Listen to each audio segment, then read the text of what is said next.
If your 3D carves take forever on your CNC, this video is going to save you hours. We'll be running real tests, cutting real projects, showing you all the different variables that you need to change to take your projects from 8 hours to 1 hour with almost no noticeable quality difference. Let's get right into it. So these first 3 carvings are roughly 5 inches by 7 inches, and the reason I did them this size is to really show you the detail, because the thing about 3D carvings is that each carving has a different nuance to it, right? Whether you're carving out a spoon that doesn't have a lot of detail to a really tiny Christmas ornament with a face on it, or a giant wedding portrait that's 32 by 16. So with 3D carvings, just understand there's a ton of nuance to it, and the levers I'm showing you today are just different ones that you can pull to get down your cut time on whatever project you're cutting out, regardless of size or shape. And the bits we'll be using today are 3 different tapered ball nose bits. So a tapered ball nose bit works like an end mill, but it has a rounded tip like a ball nose, but they end up tapering that rounded tip down to different radiuses, and you use these in 3D carvings because it gives you the detail of a small ball nose, but it still has the strength with that 1/4 inch shank. So the 1/16th, the 1/32nd, and the 1/64th radius tapered ball nose bits are the ones we'll be using today. Now the first test I did is to determine how much the bit size impacts the overall cut time. So I cut out 3 projects, and the only variable I changed is the bit. We ran each project at 150 inches a minute on the feed rate and the plunge rate, and we did a 10% step over, and we used the same exact CNC every single time. So this first carving was done with the largest bit, the 1/16th radius tapered ball nose. From a distance, it actually looks pretty good, but when you get up close, you can see we're missing a lot of detail, especially in the hair, the facial features, and the lines on the tuxedo. This carve took 22 minutes. Next, I ran the same carving with a 1/32nd radius tapered ball nose. And now we're starting to see a ton more detail in the hair, the facial features, and those lines coming through on the tuxedo. But this carve took 44 minutes, exactly twice as long as the 1/16th radius bit. So side by side, here's a difference between a 1/16th radius and a 1/32nd radius tapered ball nose. Finally, I ran the same carving with a 1/64th radius tapered ball nose, and this is where you really start seeing the detail. The hair, the facial features, all the lines in the clothing, everything is about as sharp as this carving can get at this size. But it took 88 minutes. Again, twice as long as the previous bit. So side by side, you can see the difference between the 1/32nd tapered ball nose and the 1/64th tapered ball nose.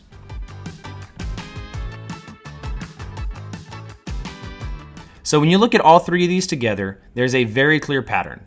Every time you cut your bit size in half, you're going to double your carving time. And keep in mind, this is just a small 5 by 7 inch carving. The bigger your project gets, the bigger the difference in time. So the biggest takeaway is to use the largest bit that gives you the detail that you actually need and what the customer or yourself actually wants. Now I think the happy medium between all of these is that 1/32nd bit at 44 minutes, because you get a little bit more of the detail, but you don't kill all of that time with that other bit.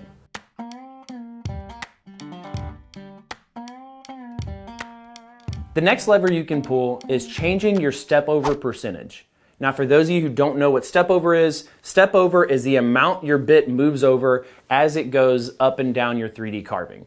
And so if you have a 10% step over, it's moving 10% of the width of the tip of the bit. So here's a great example of this. Each blue line represents where that tapered ball nose is going back and forth over the project. So going from 12 to 8% step over dramatically increases the amount of lines in this project, which is going to affect overall cut time and quality. So to test how much Stepover changes your overall cut time, I cut out 2 identical eagles out of walnut, the exact same size, exact same feed rate, using the exact same bit. The only change I made was the Stepover percentage. So the eagle on the left I cut at a 12% Stepover, and the eagle on the right I cut at an 8% Stepover. And the reason I did these 2 Stepovers is this is the most common across all of my subscribers. Now the eagle with the 12% Stepover took 43 minutes, and the eagle with the 8% Stepover took 64 minutes. So going from 12% to 8%, we had a 50% increase in time. So imagine if you had a 1-hour project, it's going to take now an hour and a half just by changing that Stepover. Now, as far as quality goes, the eagle with the 8% Stepover has a very minimal difference in quality. And so if you look really closely at the feathers, you can start to see just a tad bit more detail in there, but I do not think it's 50% more detail. Now, as far as cleanup goes, the 8% Stepover eagle had slightly less fuzzies than the 12% Stepover. And so if you're looking at cleanup time, there was a minimal difference as well in the cleanup time. So side by side, here's a great shot at the level of detail with the 12% versus the 8% Stepover.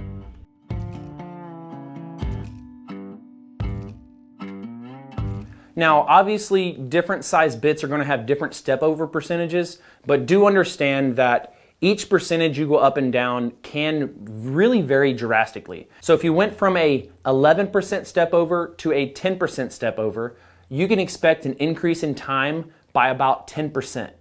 Now, if you went from a 6% Stepover to a 5% Stepover, you're looking at an increase of 18% in overall cut time. Now imagine you're using a really small bit like that 1/64th bit and a super small Stepover. You can start to see how just the bit size and Stepover percentage can drastically affect your overall cut time and not even really have that big of an impact on quality. The next lever you can pull is just to simply increase your feed rates. But which one? Is it the plunge rate or the actual feed rate itself?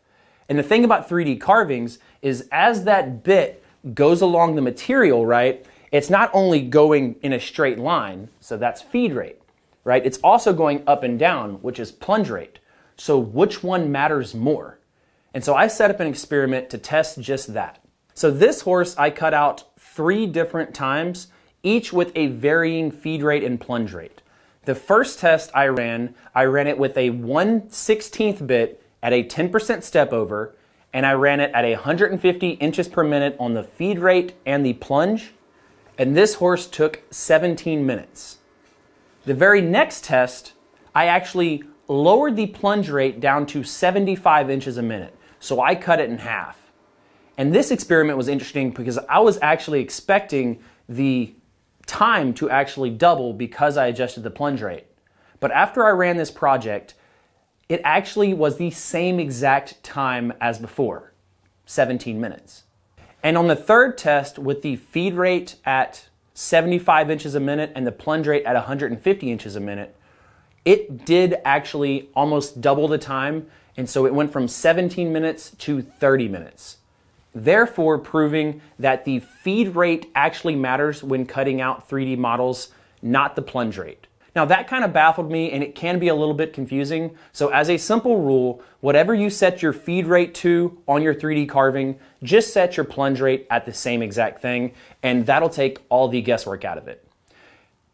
But that does bring me to a slight point. If you are running your feed rate really slow on 3D carvings, you can definitely up that a ton. I talked to some CNC users and they're running their feed rates at 250 inches a minute. I ran it on all of my tests at 150 inches a minute and it cut just fine. So if you are running a very slow feed rate, do bring that up and also as well match the plunge rate so you have no questions on which one is affecting your CNC. So if you're getting value from this video, I would love it if you checked out our 3D carving bits that we have. We have every size that you need for 3D carvings and we also have 2 sets. One is going to be the beginner bit set, which is going to have that 32nd radius and the 16th radius, and a roughing bit to remove most of the material. And if you're really into 3D carvings, we have an advanced 3D carving set that has every bit that you could possibly need to do 3D carvings, big or small. So if you're getting value from this, I would love for you to check out our bits, because that's what makes this channel keep going. Now, so far, we've taken that 8-hour project down to around 2 hours, but there's still a few more levers that we can pull to get it down to that 1 hour time mark. So the next lever that I tested is the depth of the carving and how much that actually affects overall runtime. So here are 2 carvings that I ran that had identical toolpath setups. The only thing that I changed was the depth of the model. So let me show you real quick how I adjusted the depth of that model, and then I'll show you the time difference. So to scale a model in Aspire 12, you want to make sure the model is selected, and I'll go over to the 3D view so you can see what we're working with. And the first way to do it is just select the Scale Z Height of Model button, and you can come over here and set the exact height. And so I just simply set it to 3/4 of an inch, and you can see that change happen. Or if you select the model, you can actually come right here and actually change it right back. And so that's just really quickly how I scaled that model up and down. So both models were cut out with a 1/16 radius tapered ball nose. Now, as I move these back and forth, you can definitely tell that the one that we went 3/4 of an inch deep with has a lot more contrast and technically kind of shows a little bit more detail, even though these are the exact same model. So as far as time goes, the one we cut a 1/4 inch deep took 17 minutes, and the one we cut 3/4 of an inch deep took 22 minutes.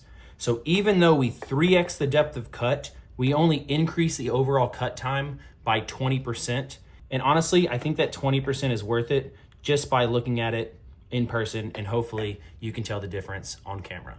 And so this is something that is gonna save you a lot of time, because it's something that I think people focused on because they thought that had a big impact, but it doesn't really have that big of an impact. And most likely you're not going from a 1/4 inch to 3/4 of an inch. You might be going from a 1/2 inch to maybe 5/8 of an inch. So if you are modeling it and you're worried about how deep to go, just know it really doesn't matter. You should probably put more effort into the bit size and that Stepover. The last and final lever that you can pull that I have found that has the biggest impact is the model boundary that you set on your roughing and your finishing pass. And so let me go into VCarve Pro to show you exactly what those settings are, and I'll explain the difference. Inside of both the 3D roughing and the 3D finishing toolpath, there is a boundary offset that you can select along with your machining limit boundary. And so on all of these carvings, I did the model boundary, which is literally just the boundary of whatever 3D model you have, whether it's the eagle, the horse, the portrait, etc. And so whenever I did my roughing toolpaths, I was using a 0.26 boundary offset, which is a little bit bigger than a 1/4 inch, so my bit could fit. And this is how it looked whenever it cut everything out. And so that extra 0.26 inches you can see on each side and the bottom and the top. And the reason I did that is to really kind of frame up what my finishing carve was about to cut.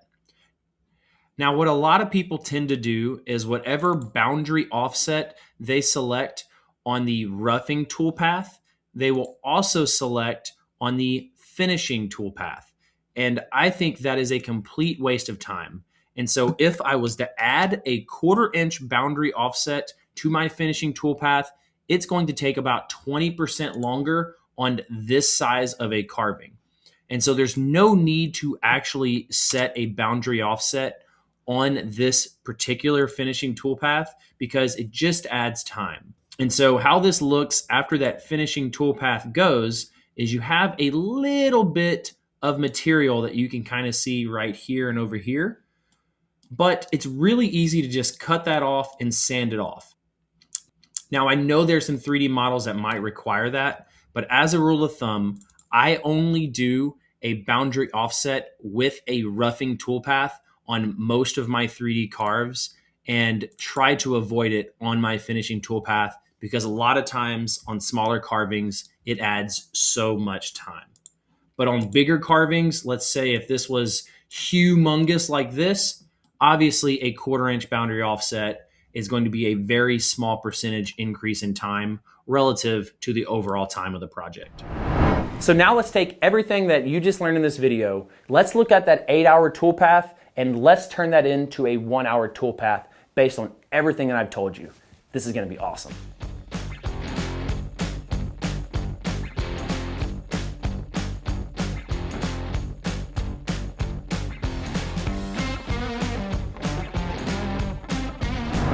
All right, so now let's take that 8-hour toolpath down to 1 hour. And if you wanna double check this in your modeling software, go right ahead, but I think this is more valuable than showing you on a random computer. So, first thing you do is reduce your bit size. You go down to a 1 32nd radius bit. And if you remember back from the first tip, you're actually gonna maintain the majority of the quality unless this thing is super small. The next thing we're going to do is to increase the Stepover to 12%. And you do that because there wasn't that much of a noticeable difference between the two. There was a tad bit more cleanup work, but nothing crazy. So far we just went from 8 hours to 4 hours with that change, and then we went from 4 hours to about 3 hours with this Stepover percent decrease. And so that's gonna save us an additional 33% time of 4 hours. What is that? 1 hour and 15 minutes right there. Done. The next thing we're going to do is to increase that feed rate up to 150 inches per minute. And so by doubling the feed rate, we just cut that time in half again. So now we're at 8 hours to 4 hours, 4 hours to 3 hours, 3 hours to an hour and a half, just like that. Plunge rate can stay the same because it does not matter. You're still good there. Your finish pass boundary offset, not your roughing pass boundary offset, because remember, roughing passes aren't that big of a deal, but that finish pass, we're going to take down to 0 inches. 0.000 inches. And then model thickness, let's say it's 3/4 of an inch. You can take it down, you can keep it the same. It's not going to make that big of a difference. So for this particular one, we're gonna keep it right here and not actually worry about how much my nose is sticking out on that model, right? And that's how you take an 8-hour 3D carve down to an hour. Now, if you want more CNC time-saving tips, check out these videos right here. And I hope you left this video with more knowledge than when you started. And remember, guys, if you ain't cutting it close, you ain't cutting it right.